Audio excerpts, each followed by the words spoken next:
ભરૂચમાં સ્થાનિક રહીશો હવે તંત્રની નિંદ્રા તોડવા રસ્તા ઉપર ઉતરી આવ્યા છે। 4 સોસાયટીના રહીશો દ્વારા રામધૂન કરી ગેરકાયદેસર ડમ્પિંગ સાઇટ બંધ કરાવવા માંગ કરવામાં આવી છે। આ ઘટના છે ભરૂચના વોર્ડ નંબર 3ની। ભરૂચ શહેરના વોર્ડ નંબર 3માં આવેલ જેબી મોદી પાર્ક નજીક પાલિકા સંચાલિત ગેરકાયદેસર ડમ્પિંગ સાઇટ સ્થાનિકો માટે શિરોવેદના બની ગઈ છે। સમસ્યાના ઉકેલ માટે છેલ્લા 4 વર્ષથી અનેક રજૂઆતો કરવામાં આવી હોવા છતાં તંત્ર દ્વારા કોઈ પણ યોગ્ય પગલાં લેવામાં આવતા નથી। પરિણામે હવે રહીશોએ માર્ગ પર ઉતરી રામધૂન દ્વારા તંત્રને જગાડવાનો પ્રયાસ કર્યો છે। પાલિકા પાસે કચરાના યોગ્ય નિકાલ માટે કાયમી વ્યવસ્થા ન હોવાથી ભરૂચ શહેરના વોર્ડ નંબર 3માં આવેલ જેબી મોદી પાર્ક નજીક ભારે પ્રમાણમાં કચરાના ઢગલા નાખવામાં આવે છે। આના કારણે આસપાસની 3 થી 4 સોસાયટીના રહીશો દુર્ગંધથી ત્રસ્ત બન્યા છે। અંબિકાનગર, મહાવીરનગર, અજંતાનગર સહિતના સોસાયટીઓના સ્થાનિક રહીશોનો આક્ષેપ છે કે તેઓ છેલ્લા 4 વર્ષથી તંત્રને સતત રજૂઆતો કરી રહ્યા હોવા છતાં હજુ સુધી કોઈ પણ પગલાં લેવામાં આવ્યા નથી। જો આગામી સમયમાં સમસ્યાનો ઉકેલ નહીં લાવવામાં આવે તો ઉગ્ર આંદોલન કરવા માટે રહીશો દ્વારા ચીમકી ઉચ્ચારવામાં આવી છે।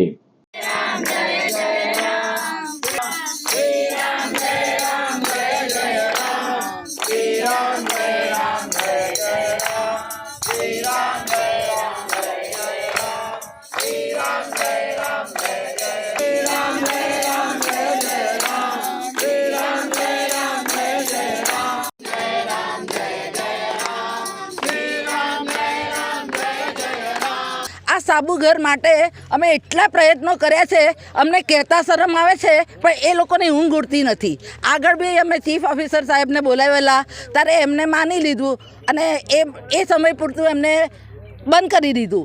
પણ એ વખતે શું કર્યું કે અમારા ઘરનો કચરો લેવા જ ના આવે, એના માટે પણ અમે એમના માટે એટલી બધી વાર મળ્યા કે ભાઈ આ શું, આ અમારો કેવો વાંક છે કે આખા ભરૂચનો કચરો લેવાય ને ફક્ત 3 સોસાયટીના ના લેવાય। એટલે આવી જો હુકમી પણ એમને બહુ કરી છે।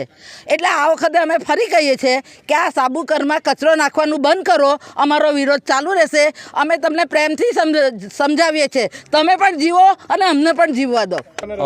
અમે સાહેબ અત્યાર સુધી મ્યુનિસિપાલિટી ચીફ ઓફિસર, પછી એમએલએ સાહેબને બી, જે જૂના એમએલએ સાહેબ હતા તે હમણાંના એમએલએ સાહેબ છે, તેમને કલેક્ટર જૂના હતા એમને, નવા કલેક્ટરને, પછી આપણા ભાજપ પ્રમુખ જે જૂના હતા તેમને, નવા હતા તેમને, પછી જીપીસીબીમાં પણ અમે કમ્પ્લેન કરેલી છે, અમે માનવ અધિકારને પણ આપેલું છે, અને જે સ્વચ્છતાની એપ જે છે એની પર પણ અમે કમ્પ્લેન કરેલી છે। આટલું કરતાં બી આ લોકોની ઊંઘ ઉડતી નથી।